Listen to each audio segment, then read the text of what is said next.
박근혜 대통령이 오늘 여야 원내대표와 청와대에서 만나 국정 현안을 논의했습니다.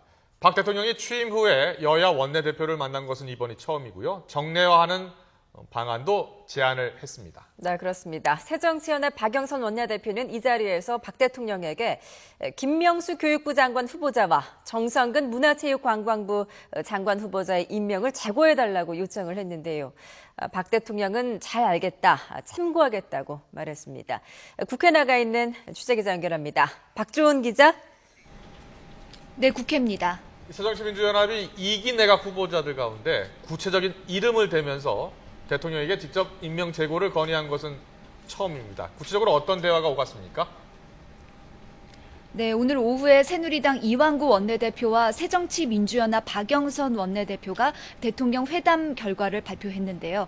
박영선 원내대표는 대통령 회담에서 2기 내각 임명과 관련해 국회에서 인사청문 보고서가 채택되지 않은 후보자들에 대해서는 임명을 제고해 줄 것을 요구했다고 밝혔습니다. 그러면서 박근혜 대통령에게 후보자 2명의 이름을 거론했습니다. 논문 표절 의혹이 잇따른 김명수 교육부 장관 후보자와 현재 국회에서 청문회가 진행 중인 정성근 문화체육관광부 장관 후보자의 청문 보고서를 채택하지 않겠다는 뜻을 밝혔습니다. 이에 대해서 박근혜 대통령은 잘 알겠고 참고하겠다고 답변했다는 것이 박영선 원내대표의 설명입니다. 네, 박주원 기자. 잘 알겠다, 참고하겠다. 이게 낙마를 시킨다는 뜻입니까? 아니면 안 시킨다는 뜻입니까? 어떻게 해석이 되고 있습니까?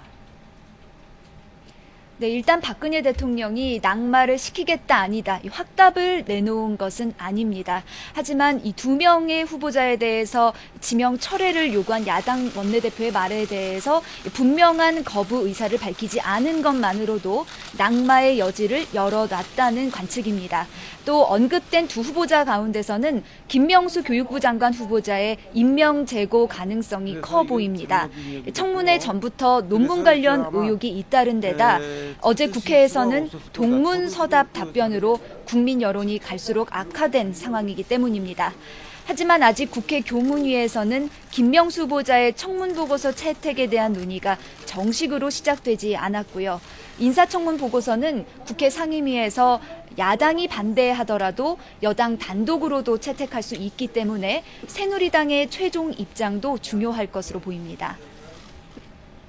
네, 그리고 오늘 국회에 계류되어 있는 주요 법안들에 대해서도 중요한 합의들이 이루어졌습니다. 세월호 관련 법안, 세월호 특별법을 당장 다음 주에 처리하기로 했죠?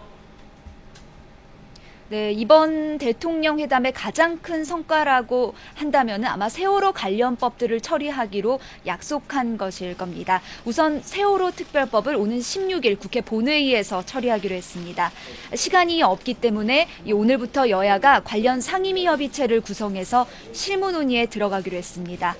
또 단원고 피해 학생들의 이 정원의 대학 특례 입학 문제와 관련한 법안도 같은 날 본회의에서 처리하기로 했습니다.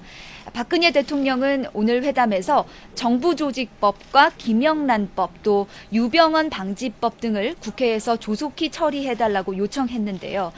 특히 김영란법의 경우 상당히 오랜 기간 국회에서 논의가 지연됐고 세월호 참사 이후 박 대통령이 국가개조 차원에서 여러 차례에 걸쳐서 조속한 처리를 당부한 법안이죠. 오늘 회담에서 국회 처리 시점을 못 박았습니다. 3가지 법안 모두 공론회장을 만들어 의견 수렴을 거친 뒤에 오는 8월 국회에서 처리하기로 했습니다. 네, 대통령과 여야 원내대표의 회담이라고 부르지만 이것도 하나의 협상 아니겠습니까? 양측이 주고받은 것을 종합해서 이번 회담의 득실을 따져본다면 어떨까요? 네, 게임에 비유하자면 양측이 비긴 것이고요. 일각에서는 윈윈했다는 평가도 나오고 있습니다.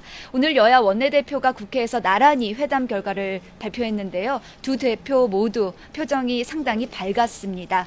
공개된 회담 내용을 봐도 대통령이 처리를 요청한 법안에 대해서 야당이 특정 시점을 정해놓고 처리를 약속한 것은 야당으로서는 국정에 협조하는 모습을 보이고 대통령은 야당을 설득한 이 회담 회담의 성과입니다. 박 대통령이 국회와의 소통을 늘리겠다는 뜻을 밝힌 것도 주목할 부분입니다. 그동안 야당으로부터 불통이라는 지적을 받아온 박 대통령이 오늘 원내대표들에게 정례적인 회담, 또 지속적 대화를 제의했습니다. 새누리당의 새 당대표가 선출되면 여야 당대표 회담을 추진하자는 이야기도 나왔는데 대통령이 긍정적 반응이었다고 합니다. 박 대통령으로서는 이 소통의 모습을 강조하고 야당으로서는 대통령과 직접 만나 협상할 수 있는 이 기회가 열린 셈입니다. 또 박 원내대표가 언급한 김명수, 또 정성근 후보자 지명철의 요구가 받아들여지느냐 여부도 이번 회담의 득실 판단에 포함될 것으로 보입니다. 오늘 회담은 대통령과 여야 원내대표단이 청와대에서 오전 10시 반에 만나서 11시 55분까지 1시간 반에 걸쳐서 회담이 이뤄졌는데요. 대화가 예정보다 40분 정도 길어졌다고 합니다. 박영선 원내대표가 한글 문양 스카프를 준비해서 박 대통령에게 선물하고 박 대통령은 청와대 문양이 그려진 시계를 두 원내대표들에게 선물하는 등 전반적인 분위기도 화기애애했던 것으로 보입니다. 지금까지 국회에서 YTN 박조은입니다.